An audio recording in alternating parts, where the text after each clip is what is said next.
Bonjour à tous, aujourd'hui je suis avec Alessio. Salut Alessio. Salut. Alessio, aujourd'hui il est là pour nous parler de comment est-ce qu'on réussit en freelance quand on est introverti.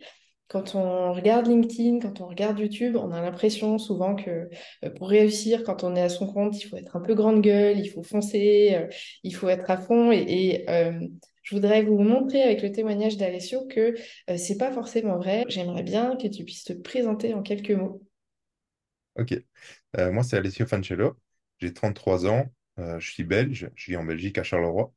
Et je suis webmaster et formateur WordPress depuis 6 ans et demi maintenant. Donc, je crée des sites internet, je gère des sites internet, je fais de la maintenance et je fais aussi de la formation pour les personnes qui veulent apprendre cet outil pour créer leur site internet ou devenir webmaster. Et depuis peu, j'aide justement les webmasters, soit apprentis qui se lancent ou alors un peu plus établis à justement trouver des clients, développer leur activité, mettre en place des stratégies pour vivre pleinement de leur activité. Ok, bah merci beaucoup. C'est super clair.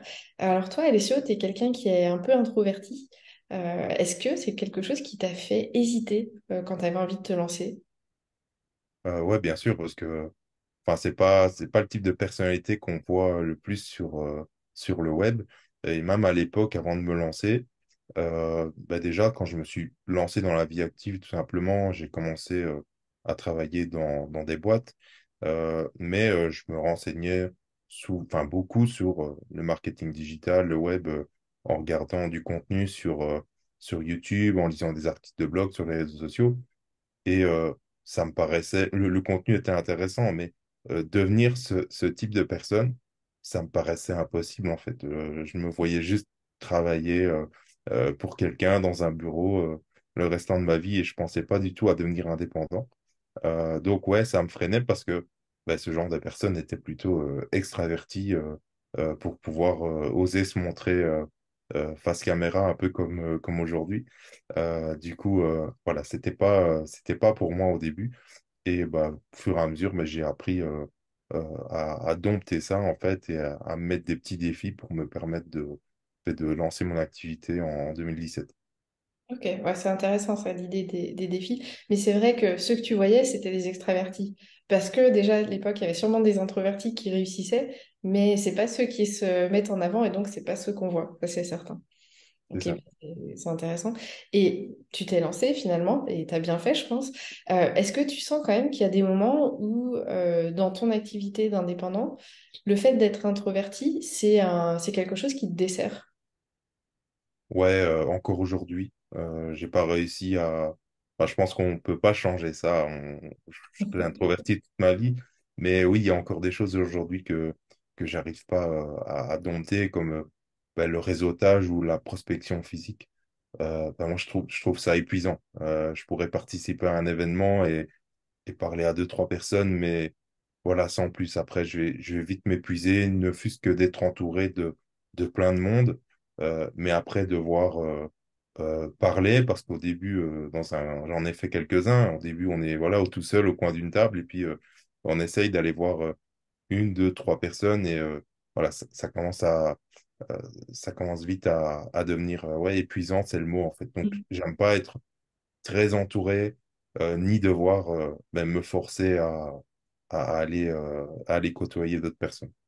Ok, ouais, donc ce côté introverti fait que c'est plus difficile d'aller vers les autres, si je comprends bien. Ouais, c'est ça, c'est exactement ça. Aussi comme enfin, dans la vie perso, hein, mais c'est pareil pour le pro, quoi. Il y a vraiment cette difficulté, cette barrière à aller de soi-même sans peur, on va dire, vers quelqu'un d'autre.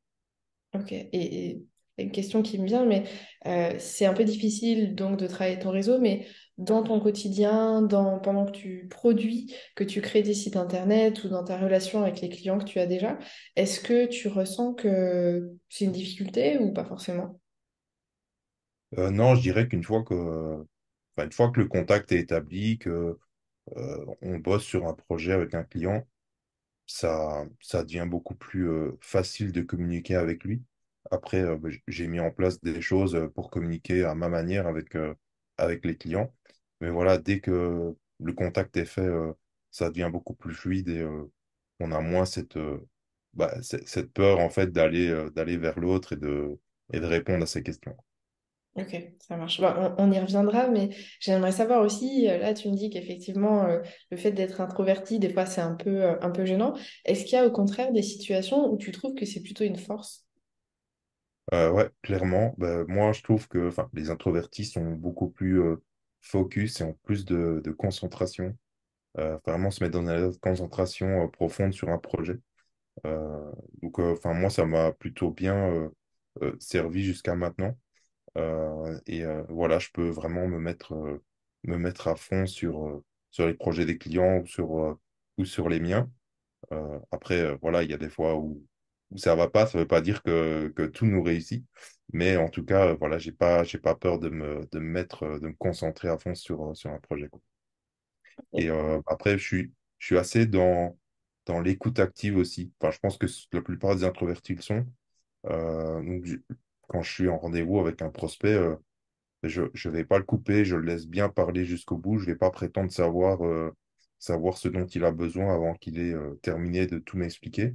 Et ça me permet justement de mieux comprendre son besoin et de lui poser après les bonnes questions pour creuser encore plus. Ouais, c'est vrai que quand tu parles pas trop, tu as tendance à être meilleur pour écouter. C'est vrai C'est que ça. dans ce cas, c'est une force. Ok. Je voudrais revenir sur un truc que tu as dit tout à l'heure, c'est que tu avais mis en place des façons de communiquer avec tes clients qui te conviennent. Ouais. Euh, Est-ce que tu pourrais nous dire ce que tu as adapté dans ta façon de chercher des clients et de communiquer avec eux, justement pour être en accord avec toi-même et avec cet aspect-là de ta personnalité? Ouais, ouais.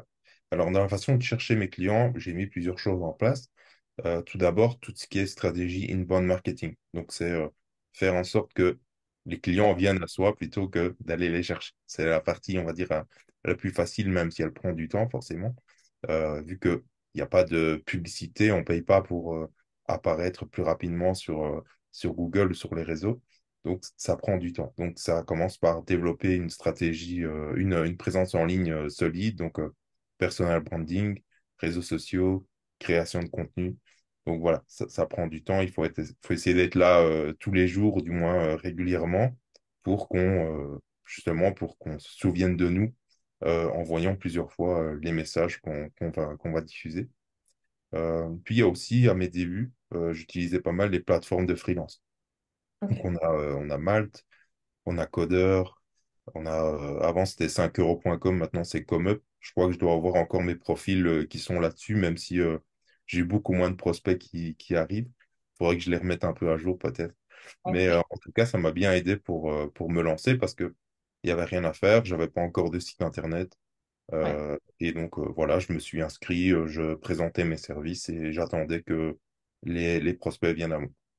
Tranquille. C'est Il y sûr que avait, c'est quand- plus confortable. il y avait quand même, ouais, il y avait quand même du boulot de promotion sur les réseaux, mais voilà, il y avait déjà une grosse partie de fait. Ce que j'aime bien aussi faire, c'est des partenariats avec d'autres freelances qui sont complémentaires aux services que je propose. Ouais. Et qui vont me recommander et moi je vais les recommander pour des services. Par exemple, tout ce qui est graphisme, c'est complémentaire à la création de sites web. Donc si quelqu'un vient me voir pour un logo, un site web, bah, je lui dis que bah, je fais pas de logo, mais que j'ai un collègue qui s'en occupe et je n'hésite pas à le recommander. D'accord. Ouais, c'est intéressant. Ça aussi, c'est un bon moyen parce que les autres freelances, leurs clients savent déjà ce que c'est de travailler avec un freelance. Ils Ouais, viennent avec une recommandation, un besoin qui est hyper clair et qui est éprouvé. Donc, c'est hyper intéressant. Donc, ouais, les partenariats, les plateformes. Alors, je veux bien qu'on revienne sur chacun d'eux.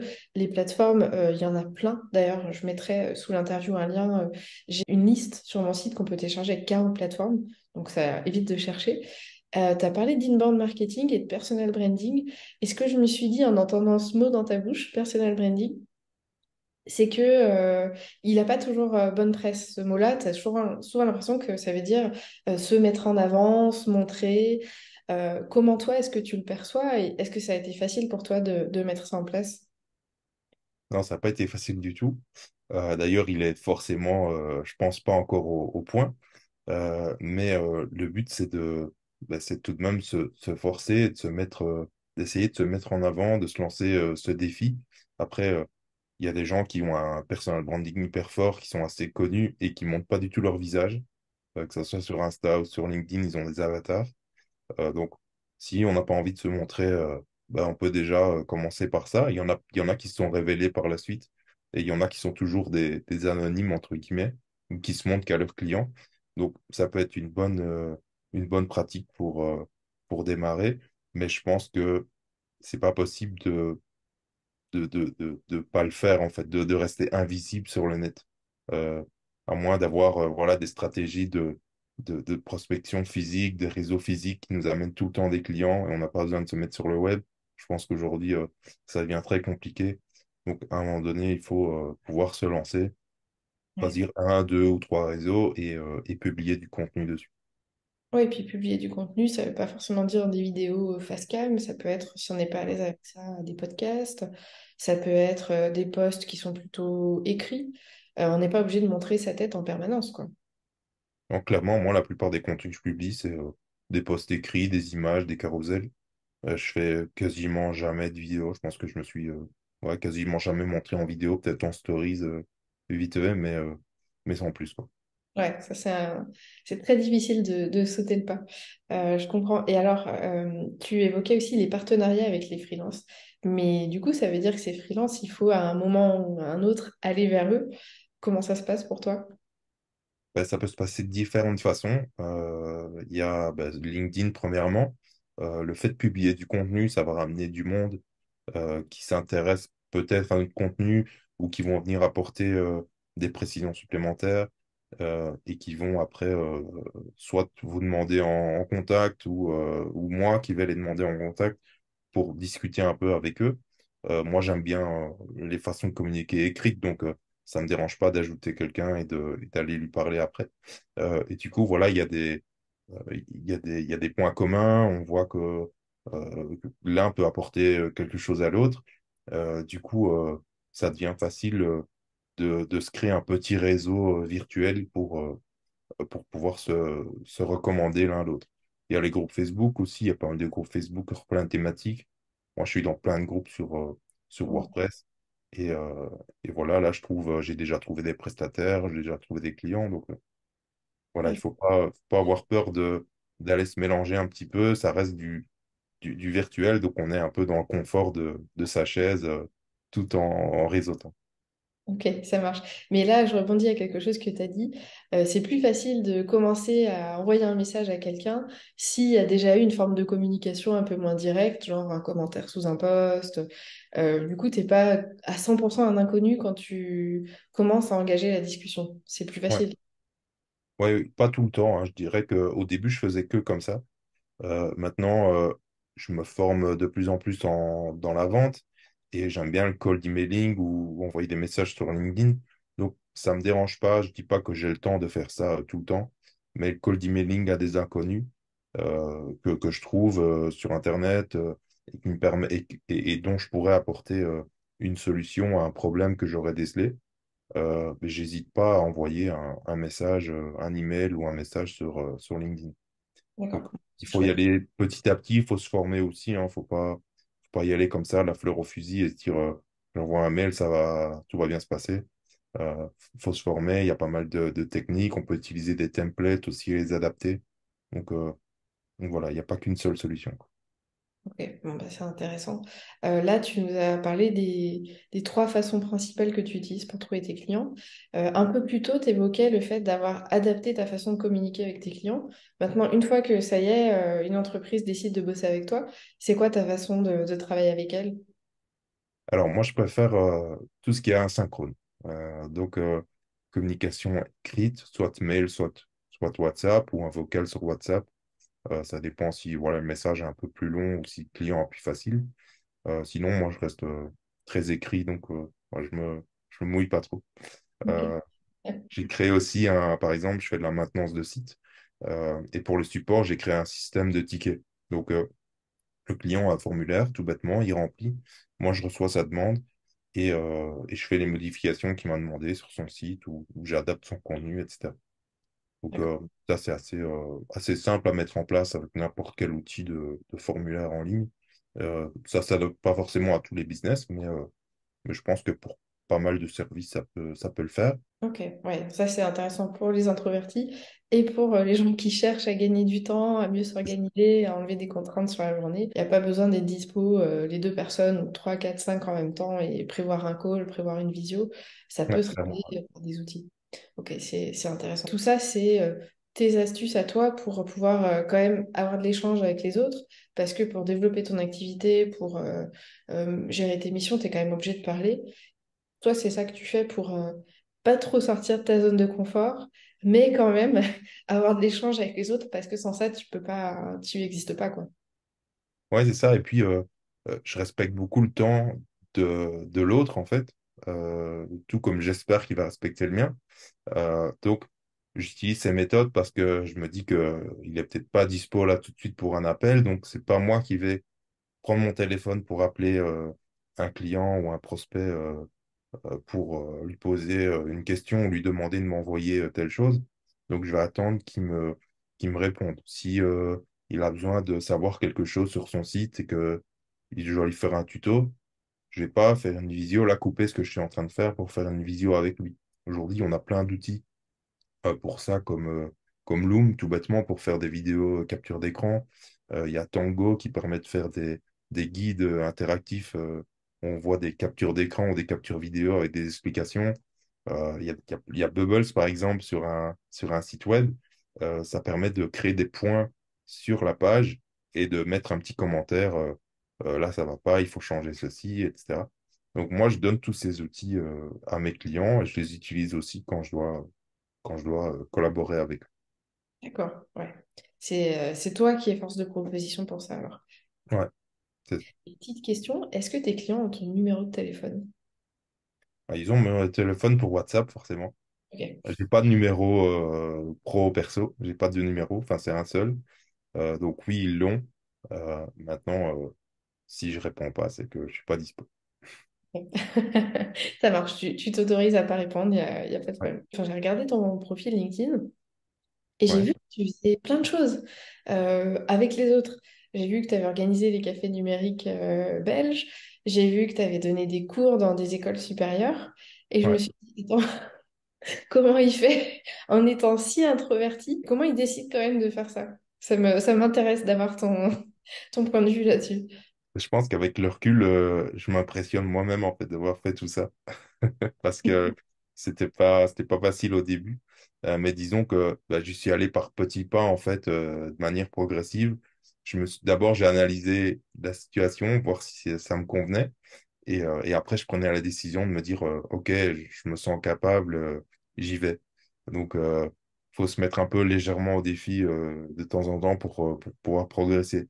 Ici, aujourd'hui, je suis capable de donner une formation ou un cours à 10, 20, 30 personnes. Si maintenant, demain, on m'appelle pour donner une formation à 50, 100 personnes, 200 personnes ou une conférence, je la ferai pas demain. Je la ferai peut-être dans 3, 4 ans, ça sera peut-être possible pour moi. Donc, je me mets pas de pression là-dessus. Je m'interdis pas des choses, mais j'analyse avant pour voir si je m'en sens capable. Les cours, j'ai fait ça pendant 3 ans. Ça a été un peu difficile au début, bah, surtout que le Covid a commencé à cette période-là. Donc, on est passé du physique. J'ai fait un mois de physique avant de passer totalement en visio. Puis Facile. la deuxième année, pareil, c'était visio. Et puis, c'est seulement la troisième année que j'ai pu recommencer à aller en classe.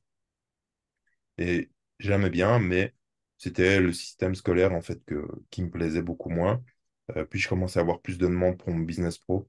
Donc voilà, j'ai compris que bah, c'était peut-être pas forcément, je pouvais pas concilier les deux, que c'était pas forcément fait pour moi, que je préférais plutôt donner des formations à des personnes qui m'auraient demandé cette formation, qui étaient vraiment impliquées. Du coup, j'ai préféré continuer à développer mon business que ça. Mais je regrette pas, c'était une super expérience. Et du coup, on pourrait se dire, tu te poses la question, est-ce que je suis capable ou pas? Mais il y a aussi, est-ce que j'ai envie? Aussi, clairement. Et qu'est-ce qui faisait que tu te disais pas direct, ah non, non, je veux pas parler devant 30 personnes, je dis non. Tu vois, qu'est-ce qui fait que tu réfléchis quand même, alors, est-ce que je peux le faire ou pas? Tu te dis quoi à ce moment-là? Bah, je pense qu'il y avait un peu il y avait un peu de peur quand même, tout simplement, parce que c'est des choses enfin, que j'ai jamais faites avant et voilà, ça me paraissait un bond un peu trop grand de voilà, parler à une, deux personnes et tout de suite formation devant 30 personnes. Voilà, il y avait un peu de peur et puis il y a aussi toujours cette histoire de légitimité où on se sent pas forcément à la hauteur et assez professionnel pour aller donner une conférence devant autant de monde, quoi. Ouais. Bah, c'est bien que Donc, tu sois allé ouais, au-delà quand même de tes craintes et que tu les fais. J'imagine que ça a dû t'apporter beaucoup. bah, clairement, sinon, enfin, je pense qu'on n'évolue pas en fait si on fait pas ce genre de petites choses. Après, il faut aimer forcément. Mais moi, ça m'a beaucoup plu parce que bah, j'ai pu m'ouvrir un petit peu plus que ce que je l'étais. Donc, si c'est à refaire aujourd'hui, je le referai sans hésiter. Ça marche. Ah, je te remercie pour ce témoignage. Est-ce que tu as un conseil pour les personnes qui ont envie de se lancer là en freelance et qui n'osent pas parce qu'ils sont timides, ils sont introvertis et ils pensent que donc ils vont pas réussir? Ouais, j'en ai pas mal d'ailleurs. Et en fait, ce serait dommage pour eux de pas se lancer parce qu'il y a plein de façons de faire aujourd'hui. On a parlé d'inbound marketing, donc tout ce qui est en ligne et qui permet d'attirer des clients à soi plutôt que d'aller les chercher. Donc, travailler son image de marque sur les réseaux, se créer du contenu pour se rendre visible.